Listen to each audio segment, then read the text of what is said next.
ஓம் வசிஷ்ட மகா கணபதியே நமக. வணக்கம். எஸ்கே ஜோதிடத்தின் வாயிலாக உங்களை சந்திப்பதில் பெருமகிழ்ச்சி அடைகின்றேன்.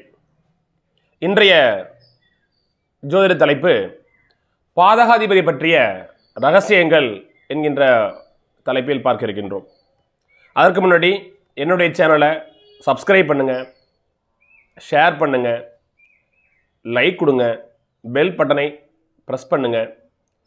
நீங்கள் ஷேர் பண்ணுறது மூலமாக, நீங்கள் சப்ஸ்கிரைப் பண்ணுறது மூலமாக என்னுடைய வீடியோ பதிவானது உங்களை வந்தடையும். உங்கள் நண்பர்களுக்கும் சப்ஸ்கிரைப் பண்ண சொல்லுங்கள். பாதகாதிபதி பற்றிய ரகசியங்கள் என்கின்ற தலைப்பில் பார்க்க இருக்கின்றோம். நம்முடைய ஜாதகத்தில் 3 விதமான லக்னங்கள் இருக்குது. ஒன்று சரள லக்னங்கள், ஸ்திர லக்னங்கள், உபய லக்னங்கள் அப்படின்னு 12 லக்னங்களையும் 3 வகைகளாக வகைப்படுத்தப்பட்டுள்ளது. மேஷம், கடகம், துலாம், மகரம் இந்த 4 லக்னங்களும் சரள லக்னங்கள் என்பது நமக்கு தெரியும்.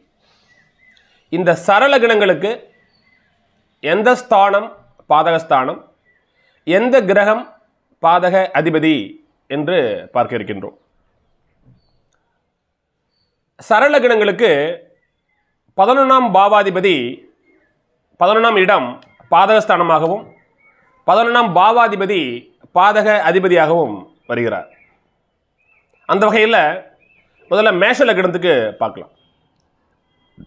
மேஷ லக்னத்திற்கு 11ஆம் அதிபதியாக வருபவர் சனி பகவான்.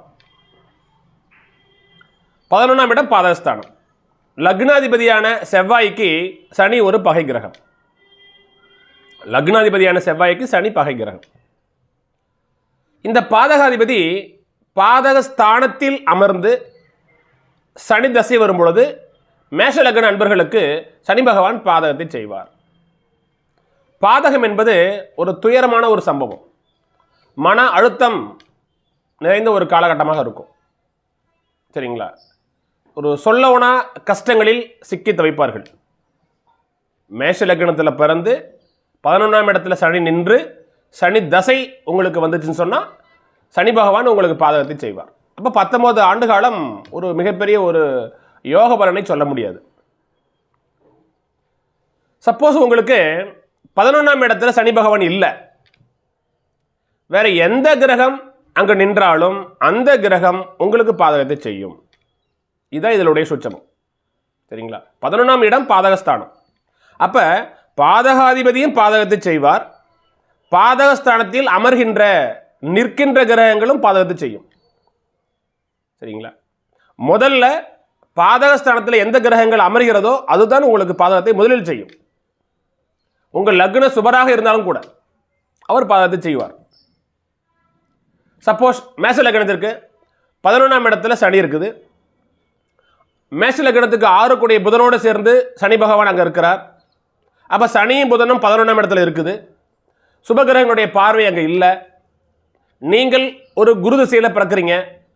ஒரு 10 வருஷம் 10 வயசுக்கு மேலே சனி திசை புதன் திசை வருதுன்னு சொன்னால் சனி திசையும் உங்களுக்கு பாதகமான காலகட்டமாக மாறிடும், புதன் திசையும் உங்களுக்கு பாதகமான காலகட்டமாக மாறிடும். மிகப்பெரிய ஒரு கஷ்டத்தை கொடுத்துரும். சரிங்களா? ஸோ அதனால் பாதகாதிபதி பாதகஸ்தானத்தில் அமர்ந்திருந்தால் அந்த பாதகஸ்தானம் கண்டிப்பாக கெடுதலை தருகின்ற ஒரு காலகட்டமாக அமையும். சரி, அப்போ பாதகஸ்தானத்தில் 11ஆம் இடத்துல வேறு எந்த கிரகம் இல்லைன்னு வச்சுங்களேன், எந்த லக்னமாக தான் சரி, மேஷம், கடகம், துலா, மகரத்தில் 11ஆம் இடத்துல கிரகங்கள் இல்லைன்னு சொன்னால் பாதகாதிபதி எந்த வீட்டில் இருக்கிறாரோ அந்த வீட்டின் வழியாக ஜாதகருக்கு பாதகத்தை அந்த பர்டிகுலர் கிரகமானது கொடுக்கும்.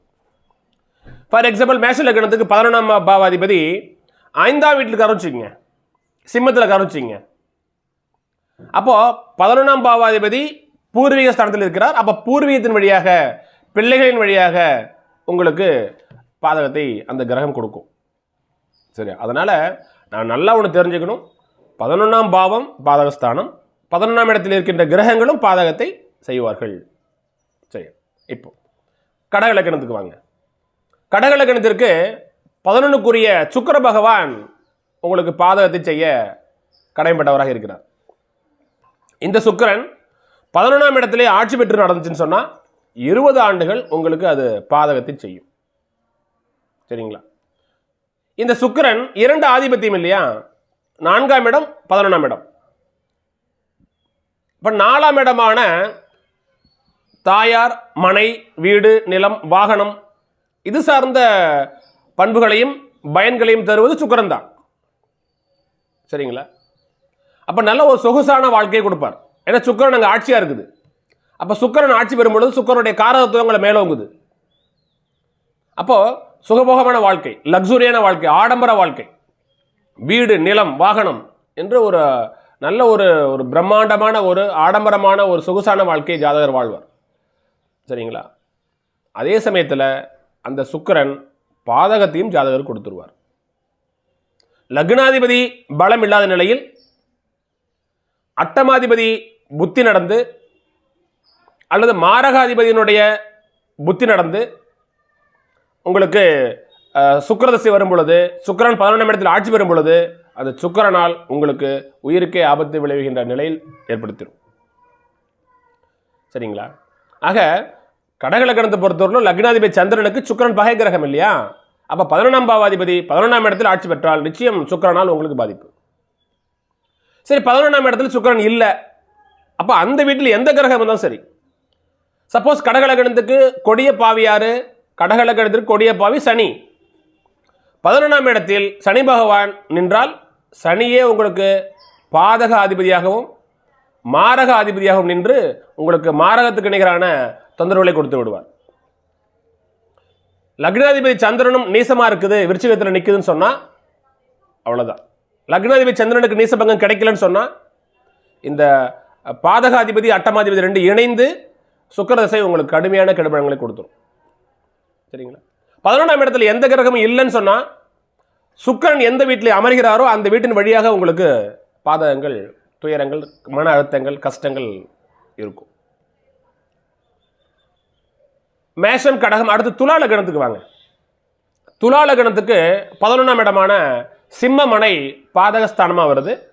சிம்மாதிபதியான சூரியன் பாதக அதிபதியாக வருகிறார். அப்போ சூரியன் 11ஆம் இடத்துல ஆட்சி பலம் பெறும் பொழுது, சூரிய திசை வரும் பொழுது நிச்சயமாக சூரியன் உங்களுக்கு பாதகத்தை செய்வார். சூரியனுடைய உயிர்காரத்துவம் என்ன? தந்தை. அப்போ தந்தை வழியாக, தந்தை வழி உறவுகள் மூலமாக உங்களுக்கு பாதகங்கள் நேரிடும். எப்பொழுதுமே ஒரு பாதகாதிபதியோ அல்லது பாதகஸ்தானத்தில் நிற்கிற கிரகங்களோ அதனுடைய உயிர்காரத்துவத்தின் அடிப்படையில் உங்களுக்கு பாதகத்தை முதலில் செய்வார்கள். அதன் அடிப்படையில் சிம்மத்தில் சூரியன் ஆட்சி பலம் பெறும் பொழுது உயிர்காரத்துவமான தந்தை வழி, தந்தை மூலமாக உங்களுக்கு முதலில் மன அழுத்தங்களும் கஷ்டங்களும் மன உளைச்சல்களும் ஏற்படுத்தும். அதுக்கப்புறம் தான் அரசார்ந்த துறைகள் மூலமாக உங்களுக்கு பிரச்சனைகள் ஏற்படுத்தும். கோர்ட்டு கேஸு, வம்பு வழக்கு போன்ற சிக்கல்களும் ஏற்படுத்தி கொடுத்துரும். லக்னத்தோடு 6ஆம் பாவாதிபதி இணைவு பார்வை இருந்ததுன்னு சொன்னால், அல்லது 6ஆம் பாவாதிபதி குருவோட இணைவு சூரியனுக்கு இருக்குன்னு சொன்னால் இந்த இடத்துல சூரியன் சுபத்துவம் ஆயிடுதுன்னு சொல்லக்கூடாது. சரிங்களா? துலா லக்னத்துக்கு கடுமையான ஒரு பகை கிரகம் குரு பகவான். குரு பகவான் சூரியனோட இணைந்துருச்சு, குருவினால் சூரியன் புனிதப்படுத்தப்பட்டுருச்சு, சுபத்துவம் ஆயிடுச்சுன்னு சொல்லக்கூடாது. பாதகாதிபதி பாதஸ்தானத்தில் உட்காந்துருக்கிறாரு சூரியன், அவரோட அந்த லக்னத்துக்கு ஆகாத 6ஆம் பாவாதிபதி குரு இணைகிறார். அப்போ நிச்சயமாக சூரிய திசை கடுமையான கெடுபலங்களை கொடுத்துரும். காம்பினேஷன் தான்.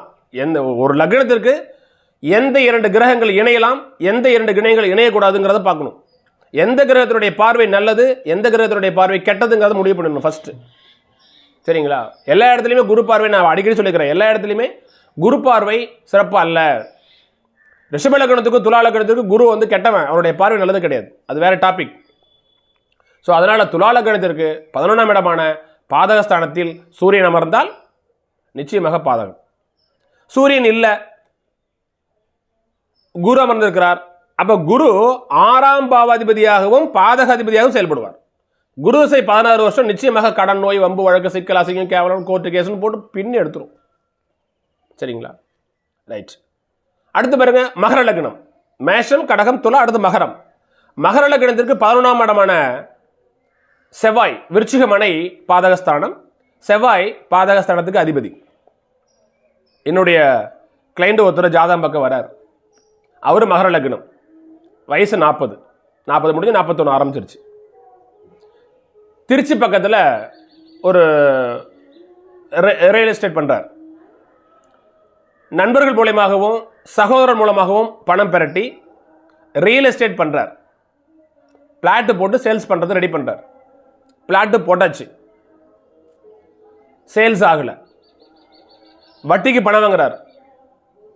பிளாட்டை சேல்ஸ் பண்ணி வட்டி கொடுத்துட்றான்னு முடிவு பண்ணுறார். பண்ண முடியல. அப்போது பணம் வாங்கினவங்கள்ட்ட வட்டி தர முடியல. இந்த பக்கம் பிளாட்டு சேல்ஸ் ஆகலை. மாதம் 80 லட்சத்துக்கும் 90 லட்சத்துக்கு வட்டி கட்ட வேண்டிய ஒரு கட்டாயம். இது ஏன் நான் உங்களுக்கு சொல்கிறேன்னு சொன்னால், மகர லக்னத்திற்கு செவ்வாய் பாதகாதிபதி, செவ்வாயோடைய காரகத்துவம் பூமி. அப்போ செவ்வாய் தசை அவருக்கு நடக்குது 41 வயசில். செவ்வாய் தசை 7 வருஷம். செவ்வாய் தசையின் சுய புத்தியிலேயே அவருக்கு பூமி சம்பந்த வகைகளில் மிகப்பெரிய சொல்லவனா துயரங்கள் வருது, மன அழுத்தங்கள், கஷ்டங்கள் வருது. ஃபோனை சுவிட்ச் ஆஃப் பண்ணிட்டு எஸ்கேப் ஆயிடுறாரு. சரிங்களா? அப்போ செவ்வாயோடைய உயிர்காரவத்தம் என்ன? சகோதரன். சகோதரன்றது பணம் வாங்குறாரு. பணம் கொடுக்க முடியாததுனால சகோதரனே அவருக்கு முரண்பாடாக மாறுறார். சகோதரன் மூலமாக அவருக்கு நிறைய பிரச்சனை ஏற்படுத்துது. இதுதான் இந்த செவ்வாய் பாதகாதிபதி. உயிரை கொள்ளாது, பாதகத்தை செய்யும். மன அழுத்தங்களையும் மன கஷ்டங்களையும் துயரங்களையும் கொடுத்தும். மன நெருடல், வாய் விட்டு அழுவாத குறை தான். சரிங்களா? ஊரை விட்டு ஓடுற அமைப்பு தான். ஸோ மகர லக்னத்திற்கு 11ஆம் பாவாதிபதி பாதகாதிபதி. 11ஆம் இடத்துல செவ்வாய் ஆட்சி பெற்று இருக்கும் பொழுது செவ்வாய் அதனுடைய காரகத்துவம் சார்ந்த வகைகளில் நிச்சயமாக பாதகத்தை செய்யும். சரிங்களா? ஸோ அந்த செவ்வாய்க்கு ஒரு சுப தொடர்புகள் இருந்ததுன்னு சொன்னால் அந்த பாதகத்தினுடைய நிலை கொஞ்சம் குறையும். சரிங்களா? ஆக மேஷம், கடகம், துலா, மகர லக்னத்திற்கு 11ஆம் பாவாதிபதி பாதகாதிபதியாகவும் 11ஆம் இடத்தில் அமர்ந்த கிரகங்களே பாதகத்தை செய்யும் என்கின்ற ஒரு நிலையிலும் இருக்குது. பொதுவாக 11ஆம் இடம் என்பது உங்களுக்கு லாபஸ்தானம். அதே சமயத்தில் உங்களுக்கு மூத்த சகோதரஸ்தானம், பாதகஸ்தானம். அப்போ மூத்த சகோதரர் வகைகளில் மேஷம், கடகம், துலா, மகர லக்னத்திற்கு மூத்த சகோதரன் வழிகளில் பாதகங்கள் வந்து சேரும். 2வது மனைவி இருந்தாங்கன்னா 2வது மனைவி மூலமாகவும் மிகப்பெரிய மன அழுத்தங்களும் கஷ்டங்களும் வந்துவிடும். இது பொதுவான அமைப்பு. ஸோ 11ஆம் பாவத்தில் எந்த கிரகம் இல்லைன்னு சொன்னால் அப்போ தான் பாதகாதிபதி எந்த வீட்டில் அமர்கிறாரோ அந்த வீட்டின் வழியாக ஜாதகருக்கு பாதகங்கள் நடக்கும். சரிங்களா? நான் ஏற்கனவே சொன்ன மாதிரி மேஷ லக்னத்துக்கு சனி 11ஆம் இடத்தில் ஆட்சி பெற்று லக்னத்தை பார்க்கும், 5ஆம் இடத்தை பார்க்கும், உங்கள் லக்னத்துக்கு 8ஆம் இடத்தை பார்க்கும். சனி நடந்துச்சுன்னு சொன்னால் நிச்சயமாக அது பாதிப்பு. சரிங்களா? சனியினுடைய பாதகாதிபதியினுடைய பார்வைப்படுகின்ற ஆதிபத்தியம் அத்தனையும் உங்களுக்கு பாதிப்பு தான். அப்போ மேஷ லக்னத்துக்கு சனி 11ஆம் இடத்தில் அமர்ந்து உங்கள் லக்னத்தை பார்க்கும் பொழுது உங்களுக்கு மிகப்பெரிய மன அழுத்தத்தையும் கொடுக்கும், உடல்நல பாதிப்பை கொடுக்கும், கஷ்டத்தை கொடுக்கும். உங்கள் லக்னத்திற்கு 5ஆம் இடத்தை சனி பகவான் பார்க்கும் பொழுது பிள்ளைகள் வழியாகவும் பூர்வீகங்கள் வழியாகவும் ஜாதகருக்கு மன அழுத்தங்களும் கஷ்டங்களும் கிடைக்கும். உங்கள் லக்னத்திற்கு 8ஆம் இடத்தை சனி பகவான் பார்க்கும் பொழுது விபத்துகளும் கண்டங்களும் வம்பு வழக்குகளும் கோர்ட்டு கேஸ் என்கின்ற நிலைக்கு நீங்கள் தள்ளப்பட்டு நீங்கள் கோர்ட்டினுடைய படியேறுகின்ற ஒரு சூழலை இந்த சனி பகவான் கொடுத்து விடுவார். சரிங்களா? ஒவ்வொரு லக்னத்துக்கும் அப்படித்தான். ஸோ எனவே பாதகாதிபதி நிச்சயமாக தன்னுடைய தசாபுத்தி காலகட்டங்களில் பாதகத்தை செய்வார். சரிங்களா? அப்போது 11ஆம் பாவாதிபதி தசை வரல, 11ஆம் இடத்தில் அமர்கின்ற கிரகத்தினுடைய தசாபுத்திகளை உங்களுக்கு வரலன்னு சொன்னால் உங்களுக்கு மிகப்பெரிய பாதகங்கள் நடக்காது என்பதே உண்மையான ஒரு கருத்து. ஸோ மற்றும் ஒரு வீடியோ பதிவில் ஸ்திர லக்னங்களுக்கு பாதகாதிபதி யார் என்பதை பற்றி பார்க்கலாம். நன்றி, வணக்கம்.